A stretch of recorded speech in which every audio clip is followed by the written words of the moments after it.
acho que já vou dar início à minha contribuição, minha intervenção, que ao invés de apresentar assim, resultados já bem amadurecidos, vão consistir na exposição de uma série de notas, né, ainda embrionárias, acerca do morar no cinema, no campo do cinema, né?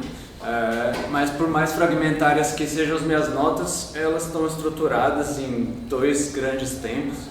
Primeiro eu pretendo abrir um leque de possibilidades para pensar o morar no campo do cinema, então uma coisa bem generalista, assim.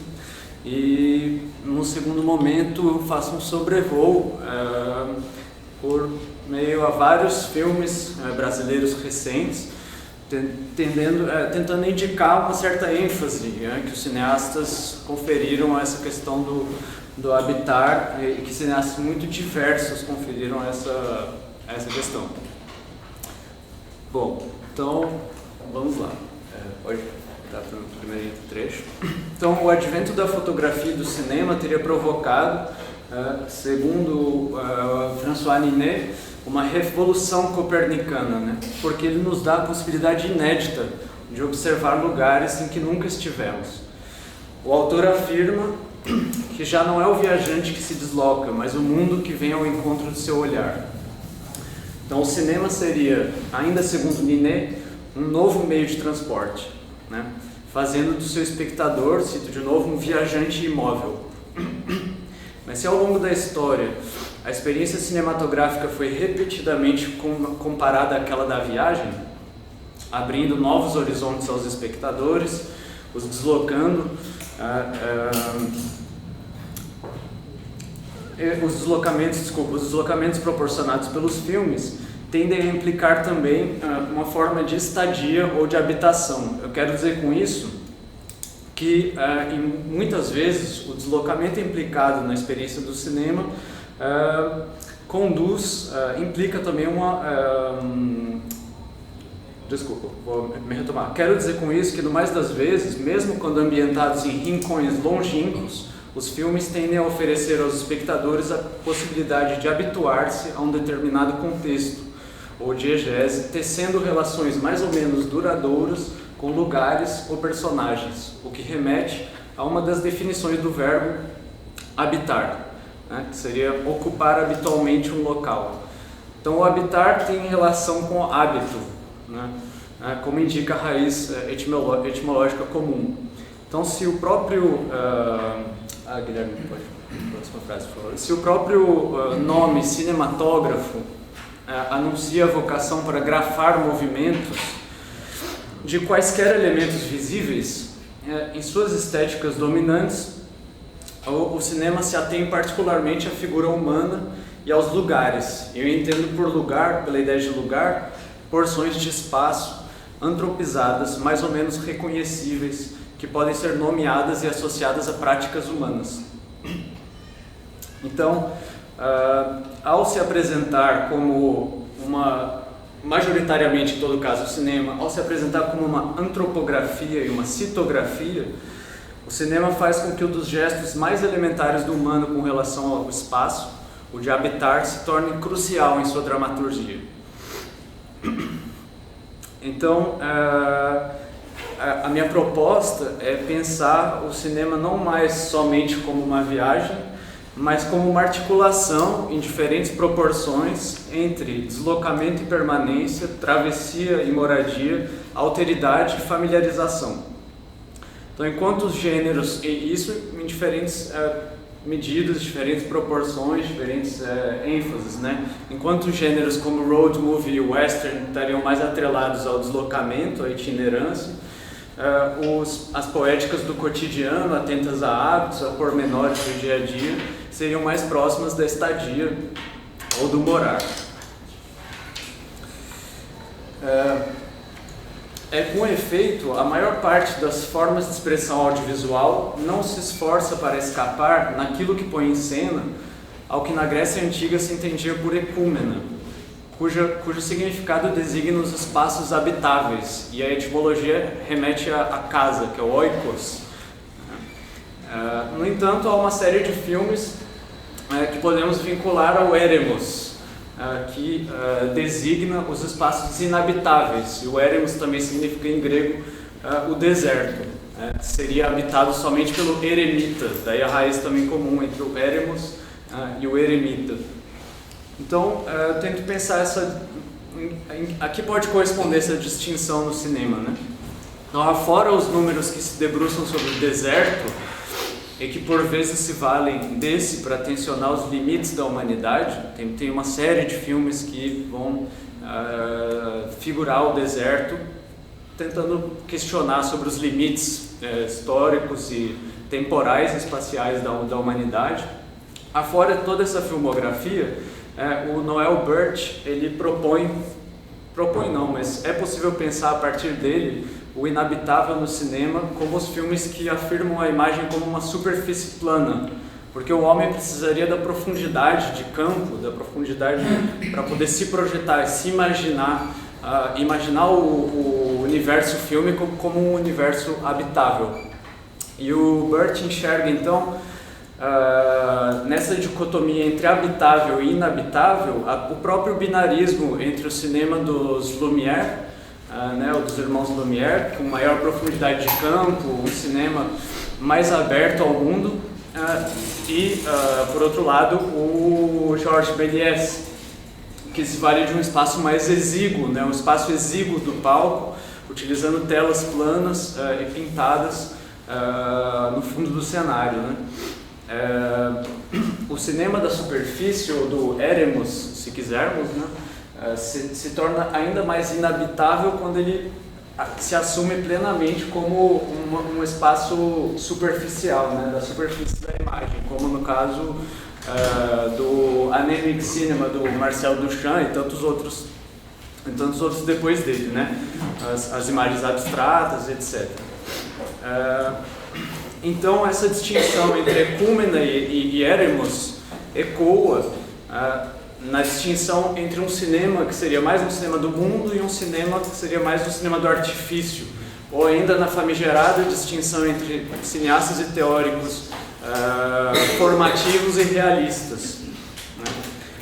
Não por acaso foi o Siegfried Kracauer, o teórico defensor do realismo no cinema, que formulou juntamente com outros que o cinema, e sobretudo o documentário, teria capacidade, ao dar destaque a materialidade das coisas e ao dar destaque ao cotidiano e aos hábitos humanos, então esse cinema teria capacidade de estreitar nossa relação com a Terra, estreitar nossa relação com o planeta, fazendo-nos reconhecê-lo como nosso lar, como nosso habitat.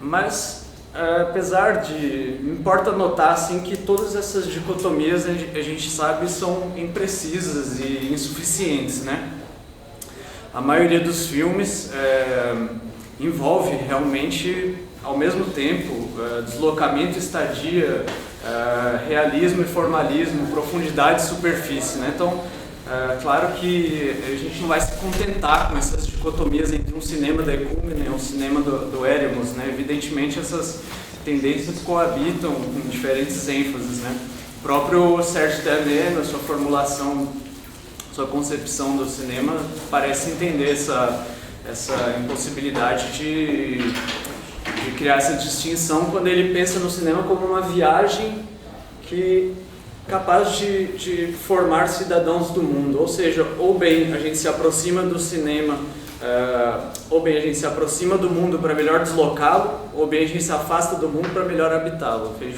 fica necessariamente tendo que articular essas diferentes dimensões aí do cinema. Mas o Morar concerne ainda outras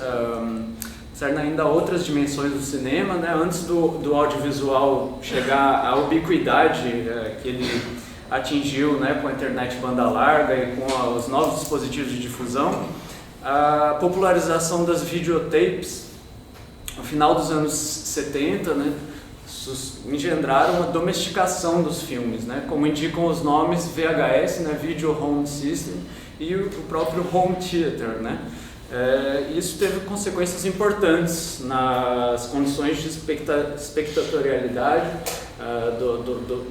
do cinema, nos estudos cinematográficos e também na forma de criação dos filmes.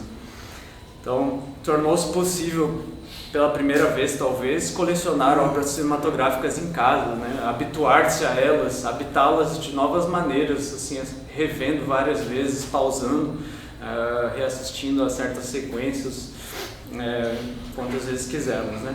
Mas antes mesmo dessa domesticação, assim, entre aspas, né, causada pelo vídeo, já havia um cinema caseiro, cujas fronteiras com o cinema com pretensões artísticas já haviam sido borradas por Jonas Mekas e outros, né, desde os anos 60.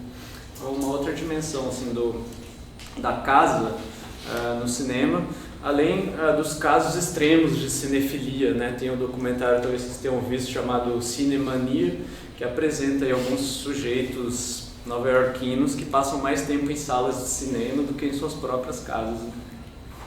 Então, no sentido mais metafórico, falou-se que o lar do crítico francês, apelidado sintomaticamente de cinefílio, né, que é o Serge Danet, seu lar seria a casa-cinema, né, a maison cinéma, como uma matriz mesmo de sua relação com o mundo. E nesse eixo metafórico também tem outros exemplos. O próprio Godard insinua naquele curta-metragem epistolar que ele manda para Cannes, né, para falar que ele não vai, o Cannes, ele diz que ele se refugia num mundo de montagens de imagens, onde ele reside por longos períodos, né, e ao mesmo tempo se filma no seu próprio estúdio em casa, montando, pegando videotapes, reutilizando imagens, né? Bom, feitos esses apontamentos assim, mais genéricos, me restam as notas sobre o cinema brasileiro, né? Essa passagem um pouquinho abrupta mesmo. Então, nesse cinema brasileiro, em que uma série de cineastas habitantes, como a Claire Haluch os chama, uma série de cineastas habitantes adotam como processo de criação, um processo de criação fortemente ancorado na observação do cotidiano em seu próprio contexto de residência, né? E privilegiam em seus filmes a escala da moradia, pondo em cena também personagens moradores, atentando para questões envolvidas em suas atividades corriqueiras. Então, dessa maneira, o deslocamento implicado pela experiência cinematográfica conduz, num certo cinema brasileiro, justamente a poéticas do cotidiano, poéticas da habitação, né? Diversos cineastas brasileiros se interessaram, por exemplo, pela capacidade de traduzir, através das moradias, ou do que o Érico Araújo chama de práticas moradoras, né? Ou bem através das moradias ou através das práticas moradoras dos personagens, é possível traduzir aquilo que o sociólogo francês Pierre Bourdieu chamou de hábitos, né? Ou seja, o conjunto de práticas e bens, inclusive culturais, que distinguem diferentes grupos sociais, né? Então, a forma de morar e a moradia como sintomas ou possibilidade de figuração mesmo, de desigualdades, de especificidades culturais. Isso foi bastante forte, eu acredito, num certo cinema brasileiro dos últimos anos. Bom, em documentários como Um Lugar ao Sol, Vista Mar, Câmara Escura e Ato, os dispositivos fílmicos tendem a criticar visões de mundo de classes dominantes através da abordagem de suas formas de habitar e de ocupar a cidade, isolando-se em luxuosas bolhas de segurança máxima. Já nas ficções, né, O Som ao Redor, Que Horas Ela Volta, Casa Grande, então essas ficções elas extraem o espaço doméstico do terreno dos dramas íntimos, dos dramas intimistas, fazendo com que a crônica familiar conviva com o desejo de elaborar panoramas sociais. Ambientados em contextos de moradia de alto poder aquisitivo, essas obras atentam para relações entre patrões e empregados, figurando a luta de classes também como uma luta de espaço, né? Com fronteiras entre quarto de empregada e o resto da casa, entre a casa e a rua, entre bairros periféricos e bairros centrais. E já em Aquários, duas formas opostas de morar e de intervir na cidade marcam a distinção entre dois segmentos das classes dominantes, né? Dois segmentos no filme antagônicos, não sei se na realidade são antagônicos assim, mas por um lado uma classe dominante mais progressista, intelectualizada, encarnada principalmente por mulheres aqui no filme, né?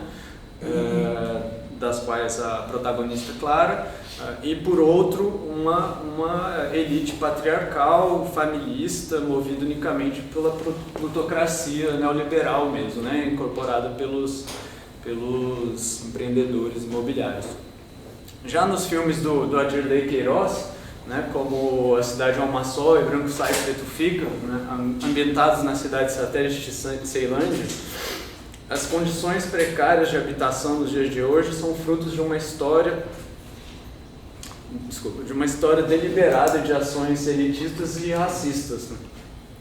Então, nesses dois filmes, por um lado, enfatiza-se uma situação deletéria da periferia, mas por outro, encena-se a reação por parte dos sujeitos marginalizados e uma reação pautada na engenhosidade, na inventividade próprias dos territórios dos moradores, né? Seja por um cineasta, seja por um candidato quixotesco, seja por uma bomba sonora, né? É uma situação deletéria que exige uma reação, e essa reação vai ter que emergir das potencialidades próprias daquele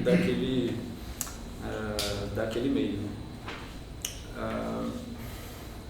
Quanto a obras como A Vizinhança do Tigre e Ela Volta na Quinta, também situadas em bairros periféricos, no caso a periferia da cidade mineira de Contagem, eles tendem a endossar a hipótese de Andrew Cleveland, segundo a qual foi preciso, para que a cotidianidade viesse à tona no cinema, foi preciso, segundo Andrew Cleveland, atenuar a sobrecarga dramática das estéticas dominantes, né? Criar uma desdramatização, mesmo, certo esvaziamento da sobrecarga melodramática ou mesmo humorística, para que pudesse emergir nessas poéticas do cotidiano. Então, embora os enfoques sejam distintos, ambos os filmes desvelam em situações corriqueiras e enredos desprovidos de grandes peripécias qualidades e trocas afetivas raramente associadas ao universo periférico, né? Com senso de humor, beleza física, camaradagem, ternura, etc., né? Em Ela Volta na Quinta, a periferia deixa de ser enquadrada como sob o signo da falta, né? Para se tornar, ou para ser vislumbrada como um contexto de habitação desejável, na qual a candura de uma família de pessoas negras pode se expressar, onde se pode ter um quintal, um cachorro, bem como conversar com tranquilidade, inclusive com seus vizinhos, jogar bola, etc. Então a mise-en-scène incorpora no seu próprio ritmo a temporalidade de quem pode estar em casa, tranquilamente, a prosear ou simplesmente a ouvir um samba do Paulinho da Viola. Uma série de detalhes prosaicos são apresentados menos como um gatilho para fazer a narrativa avançar, que como uma caracterização de uma atmosfera afetuosa. Por isso, tem uma cena sintomática assim, nesse filme sobre isso que eu estou falando, que a namorada do personagem interpretado pelo próprio André Novaes pergunta para ele sobre a possibilidade deles se mudarem para um apartamento mais no centro da cidade, né? Eles estão conversando na cama, uma cena bem doméstica. Ele responde assim: então tem um negócio, morar no centro é um negócio tipo, no centro que eu falo é assim, no centro e proximidades, realmente eu não quero. É uma inversão muito flagrante, né? Se esse discurso, a gente está acostumado a ouvir esse discurso, seria realmente na periferia não, né? Aqui realmente o centro, jeito nenhum. Na Vizinhança do Tigre também, né, onde a gente experimenta uma espécie de proximidade, inclusive proximidade com os corpos, entre a câmera e os corpos dos jovens, de um grupo de jovens marginalizados que, embora tente viver segundo o bordão anunciado no início do filme, paz, justiça e liberdade, né, o isolamento deles num contexto onde a vida é prisioneira, né, segundo César Guimarães, ou onde o crime é uma das únicas alternativas, faz pairar na atmosfera um risco constante, né? E essa mesma situação de eventualmente ceder ao crime em função de uma conjuntura desfavorável reaparece com outro enfoque e estilo e No Coração do Mundo, no qual Gabriel e Maurício Martins assumem estilo mais claramente ficcional, né? Então, desiludidos com a rotina e com o horizonte de possíveis que se lhes abre pelas vias do trabalho, Selma, Ana e Marcos passam a enxergar num assalto mirabolante o único meio de alcançar ou de sonhar com um lugar mais auspicioso, ao que chamam de coração do mundo. Assim, o filme se equilibra entre observação do cotidiano e trama de aventura, panorama social e thriller, a banalidade do morar e o furto extravagante que pode conduzir à mudança. A sua maneira, o Temporada também equilibra forças distintas, uma vez que se ampara na observação de pormenores do cotidiano, mas se interessa justamente pelas transformações profundas implicadas no novo contexto de trabalho e habitação de sua protagonista. O desejo de filmar os bairros da periferia de Contagem se manifesta tanto pelos inúmeros planos gerais que compõem o filme, quanto pela profissão dos personagens, né? Eles fazem parte de um grupo, eles são agentes de combate a endemias, que exige que eles transitem, né, entre uma série de residências e ruas, né? Em um meio social e geográfico específico, apresentando lugares e corpos heterodoxos, né, periféricos, negros, obesos. Então, a temporada tem por protagonista Juliana, uma mulher jovem que está em processo de mudança para Contagem. Mudança que não é só geográfica, porque ela também acabou de perder a mãe e percebe progressivamente que está sendo abandonada pelo marido, né?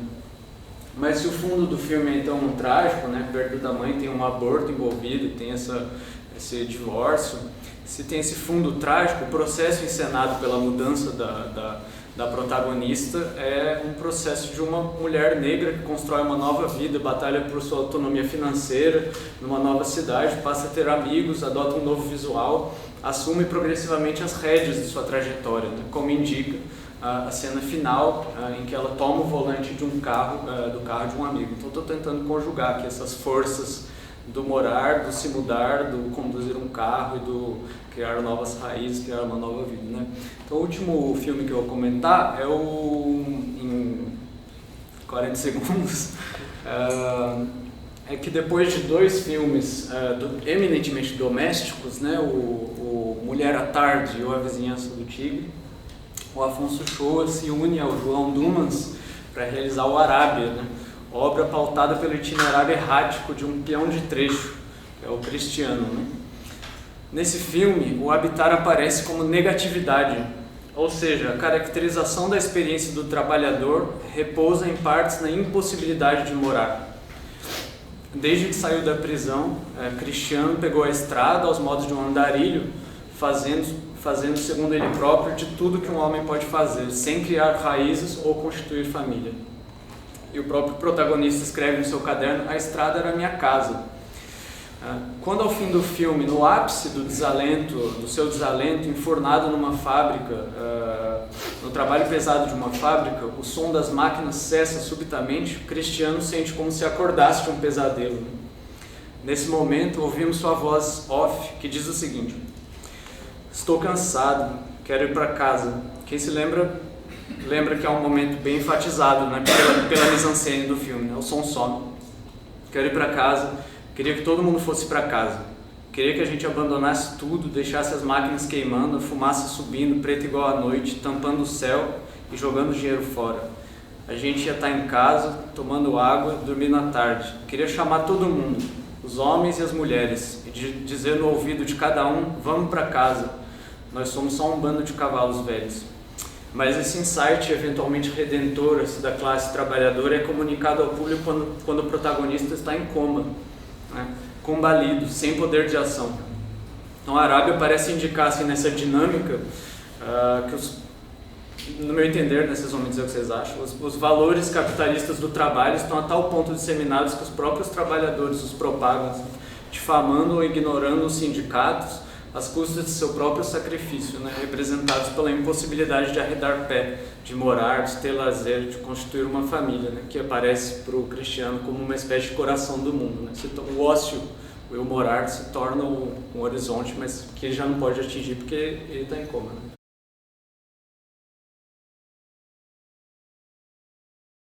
A minha questão vai ser, eu vou enfatizar uma palavra, que é a ideia de moradia e a ideia de luta por moradia, que foi, digamos assim, a parte final da minha tese, que foi que nas duas primeiras partes lidava com essa dimensão da poética do cotidiano, como o Vitor falava, né, assim, a decantação do cotidiano dos filmes que são feitos por cineastas habitantes, cineastas que todos eles de bairros da periferia de cidades brasileiras, que filmam os seus lugares de morada, e nas duas primeiras partes eu enfatizava muito essa dimensão de uma poética do cotidiano, e na terceira parte, que é um pouco que eu trago aqui mais forte, assim, essa dimensão da morada, eu tento fazer essa inflexão para a moradia, para a luta por moradia, para enfatizar uma certa urgência em que os filmes se colocam diante da violência do Estado, de processos históricos, de uma distribuição desigual da condição precária, para usar um termo da Judith Butler,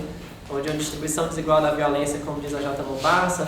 Só para dizer aqui também que como se eu terminasse a tese um pouco mais contagiado por essa repressão do Estado. E aí eu chamei até o texto aqui que eu propus, assim, o resumo. Eu coloco a ideia de Diante das Cisões, né? Porque dos dois filmes, e aí eu vou falar de dois filmes especialmente, assim, A Cidade é uma Só, da Dirley Queiroz, que o Vitor também comentou, e Na Missão com Cadu, que é do Cadu Freitas, do Pedro Maia de Brito e do Ayano Benfica, que estão também diante das remoções, assim, eu coloco essa questão assim, de como o cinema se coloca diante das remoções. Explicando um pouco, eu vou tentar brevemente assim, falar de um gesto metodológico que me interessava na tese. Assim, eu propus alinhavar um conjunto bem amplo de filmes, muito diferentes, muito heterogêneos, e assumindo essa heterogeneidade desses filmes, sem querer fazer um gesto que homogeneizasse as suas estratégias e os seus contextos. Eu tentei chamar de práticas moradoras, um gesto muito deliberado, assim, de que esse nome não daria conta de classificar uma produção muito vasta, mas para dizer especialmente que uma das questões centrais que me interessava é como é que o cinema ele é uma prática moradora nessas experiências, nesses processos, e ele se soma a práticas moradoras que o transbordam. Tinha essa questão de fundo que acho que Claire também, a gente conversando sobre a nossa mesa, Claire também está interessada nesse problema metodológico, né, assim, de como é que ao pensar esses filmes me interessa muito esgarçar de alguma maneira uma certa análise mais imanente, pensar também essa relação da experiência estética da imagem, da experiência estética da forma fílmica, numa relação com formas expressivas que transbordam o problema específico do cinema em si, né? Eu até vou mencionar brevemente aqui só uma contribuição da antropologia que foi interessante para mim, que cheguei até um antropólogo chamado Tim Ingold, que tem um trabalho que chama Fazer, em que ele tem uma ideia que eu acho muito interessante como ele formula. Eu vou citar brevemente aqui, que é a ideia de um fazer que se oporia a uma premissa filosófica que remonta a Aristóteles, de uma ideia de fazer como uma imposição de uma forma ativa a uma matéria inerte, então uma forma que vai impor ordem a um mundo que não tem forma, né? Contra essa ideia de uma forma ativa que se impõe a uma matéria inerte, o Tim Ingold propõe um outro modelo, que eu vou ler aqui brevemente, assim. Ele diz que as ambições daquele que faz são muito mais humildes do que essas que estão implicadas nesse modelo, do impor uma forma ativa a uma matéria inerte. Longe de se colocar à distância de um mundo passivo, à espera para receber os projetos que lhe seriam impostos do exterior, o melhor que essa pessoa que faz que é melhor que ela pode fazer é se inserir no processo já em curso, os quais engendram as formas do mundo vivente que nos envolve, acrescentando sua própria força às forças e às energias já em jogo. Eu estava muito interessado então nessa mobilização desse vocabulário de práticas moradoras para pensar como é que o cinema se articula com forças já em curso e não simplesmente impõe um projeto a algo que não teria forma, assim.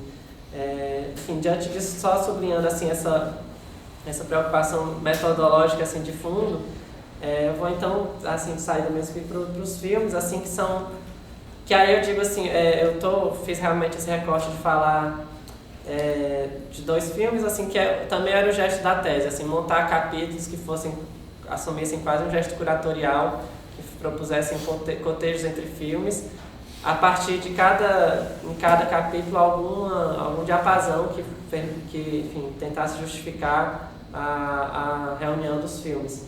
E no caso de A Cidade é uma Só e Na Missão com Cadu, Na Missão com Cadu foi um filme que ao longo do meu processo de doutorado, ele foi realizado enquanto eu estava no processo de doutorado, A Cidade é uma Só já estava no projeto, por exemplo, e me veio essa operação inusitada de assim, reunir um curta e o longa do Adirley. E aí eu vejo que os dois teriam como que 2 ações complementares nessa minha aposta comparativa. Os dois lidam com esses processos de violência do Estado na remoção. O Adirley Queiroz, como o Vitor já adiantou, né, assim, o cineasta que lida com o processo histórico da formação de Ceilândia, que, como ele diz, assim, vem como uma geração abortada, que vem de práticas de remoção no processo de construção da cidade de Brasília. E A Cidade é uma Só é justamente o filme que tenta produzir essa elaboração histórica sobre esse processo. E no caso Na Missão com Cadu, é um filme que já vem de um processo também de colaboração entre esses 2 realizadores que acompanham as ocupações, se dá na ocupação Vitória, na região de Isidora, e já vem de um processo também. O que me interessa aqui são 2 questões, assim, essa diferença de... Eu vou tentar descrever mais os tempos, os momentos dos filmes, mas de alguma maneira o Na Missão com Cadu recupera um evento de repressão policial que aconteceu há pouco tempo antes da gravação da cena da escuta em que os personagens em que se está ali na cena. E me interessa então como os 2 filmes têm 2 escalas históricas distintas, a escala histórica da Cidade é uma Só sendo um pouco mais alongada nesse retorno a um processo de formação mais distante, que envolve gerações diferentes no filme, e o Na Missão com Cadu vai lidar com uma escala histórica bem próxima para também produzir uma elaboração sobre a experiência histórica muito perto, muito próxima. E aí, além disso, me interessa o processo de compartilhamento que está em jogo em cada um. A partir dessa dimensão do Adirley sendo um cineasta habitante, um cineasta morador, que também está elaborando a experiência histórica de Ceilândia junto com outras gerações.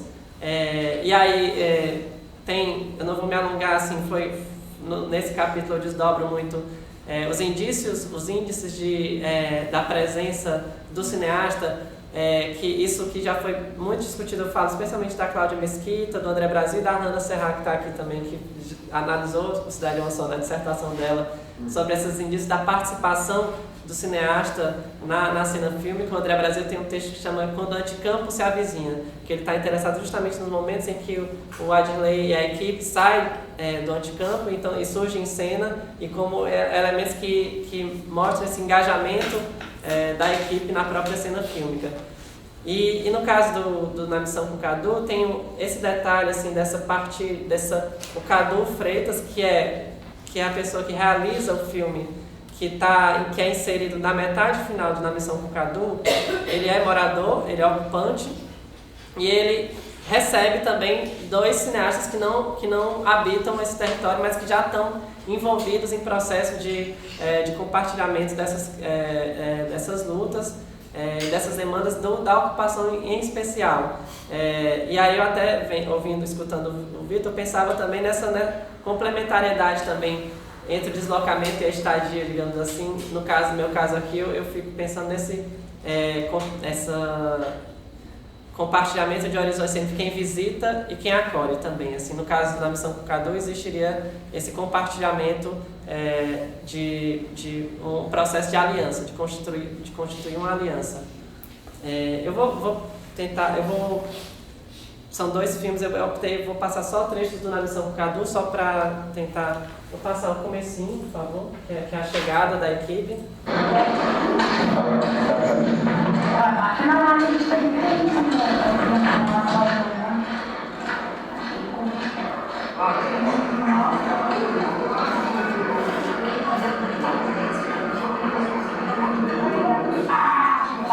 Depois pode pegar um outro negócio, não?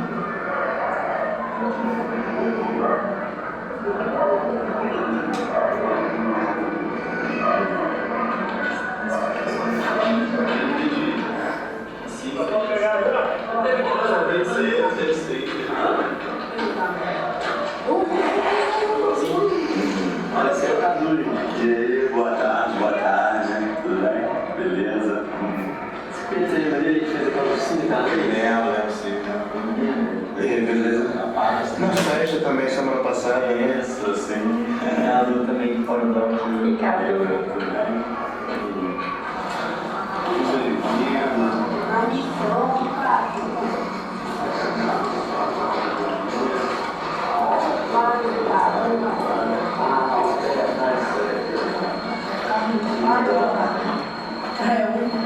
missão,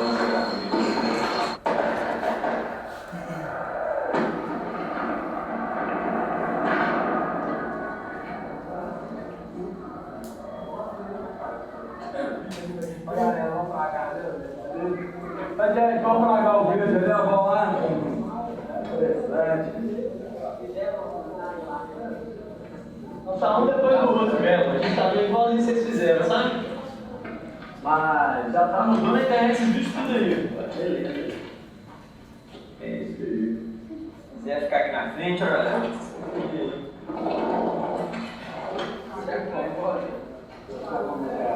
A ingresso,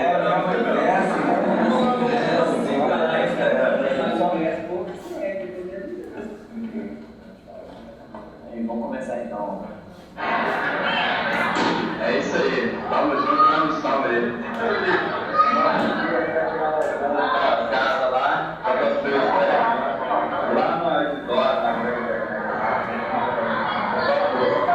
é isso aí, uma manifestação pacífica. Nós estamos aqui agora, jogando até uma bolinha na missão. Enquanto isso, é isso aí. É luta por moradia. É isso aí. A luta do povo, ninguém se... Bom, eu tentei mais ou menos escolher esses 2 trechos só para mostrar, bom, o primeiro momento que para mim, que eu na análise do filme, eu tento destacar como um momento que cifra um pouco algo, uma das questões que inclusive que é levada para o título do filme, que é inclusive é falado aí nessa entrada, Na Missão com Cadu, o filme também tentando exprimir no seu processo, na sua feitura, esse estar na missão com Cadu. E eu coloco esse começo porque ele, para mim, emblematiza também esse processo de aliança entre quem visita e quem acolhe. A equipe chegando na ocupação, com indícios, como a gente vê, assim, de relações prévias, que como se o processo pudesse também ser, de alguma maneira, ter seus vestígios ali na própria materialidade do filme que a gente vê. E daí o filme vai se instalar numa cena da escuta, em que o Cadu rememora justamente o episódio que vai ser exibido no filme que ele fez no dia da repressão policial. E tem outro, esse momento também que me interessa, que eu mostro também, é porque é um momento que é fundamental também para o filme, na própria estratégia do filme, que é a preparação da situação de ver junto o próprio filme que Cadu produziu naquele dia. A própria comunidade vai então assistir essas imagens, vai assistir esse filme, e aí o filme, e aí é que pela montagem, o Na Missão com Cadu introduz o filme que o Cadu fez nesse dia, para ser disponibilizado integralmente tanto no visionamento coletivo que acontece interno ao filme, como então para o espectador, para nós, assim, ele é partilhado então na sua íntegra. Vou para o Cidade é Uma Só e depois também no debate vou tentar alinhavar melhor as questões. Assim, o Cidade é Uma Só, eu já mencionei esses procedimentos de avizinhamento do anticampo, que é um pouco que eu me remeto também aqui a esse processo aqui na missão com o Cadu, mas eu queria destacar assim, uma outra questão que para mim foi muito importante perceber, que é o compartilhamento do Adirley com a Nancy, que é a personagem que está rememorando nas passagens que seriam mais documentais do filme, que ela examina o arquivo histórico. Assim, tem um elemento que eu acho que é fundamental do processo de compartilhamento ali na cena, que é os dois estão todo o tempo examinando em conjunto os arquivos. A Nancy ela vai em arquivos históricos para contar essa experiência da formação de Ceilândia, e o Adirley não cessa de estar ali também adentrando a cena e pensando junto com ela aquele exame daquelas fotografias. E aí eu também eu chamo isso também de um processo de um escavar em conjunto, essa parceria no próprio processo de elaboração da experiência histórica, que é a fase mais marcantemente ligada à experiência do passado, que está ali na tessitura da Cidade é Uma Só, junto com a Nancy, do Adirley com a Nancy, que os dois estão todo o tempo elaborando em conjunto ali. Uma das coisas que me mobilizou no processo de escrita desse capítulo para tentar elaborar sobre esses processos de aliança distintos, justamente nesse capítulo sobre esses dois filmes, que envolvem processos, um processo mais cruzado, que é o processo do Na Missão com o Cadu, e um outro que é um processo em que estão mais envolvidos os próprios moradores. Eu diria que teve um texto que lida com outra experiência muito distinta em relação ao que eu estou estudando, mas é um texto do André Brasil, que ele escreveu um cotejo entre Martírio e Ava e Vivera. Eu trago esse texto aqui porque eu queria, talvez, assim, para finalizar um pouco, apontar para o que eu estou tentando apontar aqui com essas notas, do ponto de vista mais transversal entre processos fílmicos, assim. Como é que dois processos fílmicos, um que é mais cruzado e o outro que é mais envolvendo os moradores, que implicações a gente pode trair daí? E nesse texto do André Brasil, que é um cotejo entre o Martírio, do Vincent Carrel, do Ernesto de Carvalho, da Tatiana Almeida, e o Ave Vivera, que é realizado pelo Genito Gomes, pelo Valmir Gonçalves Cabreira, pelo João Nara Gomes, pelo Jonathan Gomes, pela Edna Chimenez, pelo Lucídio Gomes, pela Sara Brits, pelo Joilson Brits. São todos jovens lideranças do Guarani Caiová. Eu vou falar aqui um trecho que o André Brasil meio que arremata a discussão dele, que são o Martírio, como vocês sabem, né, assim, é um processo que não é feito pelos próprios Guarani Caiová, pelos arrasadores que eu li aqui, junto com a luta Guarani Caiová. E o André ele fala que na sua montagem o Martírio explica, por meio de seu enquadramento atento, que ele precisa antes escutar e aprender. Se por sua vez a montagem e a mise-en-scène de Ave Vivera são lugares de aprendizado, na medida em que elaboram aquilo que impõe a experiência histórica, o enquadramento nos ensina. E aí eu falo que essa distinção entre pedagogias da imagem me mobilizava a buscar um pouco esse cotejo analítico entre A Cidade é Uma Só e Na Missão com o Cadu, sabendo assim, das diferenças entre os contextos, assim, não é uma transposição assim, entre as discussões, mas para pensar então como é que os dois processos muito distintos, o que é que eles nos ensinam a partir das suas maneiras de produzir imagens e dos seus processos de compartilhamento.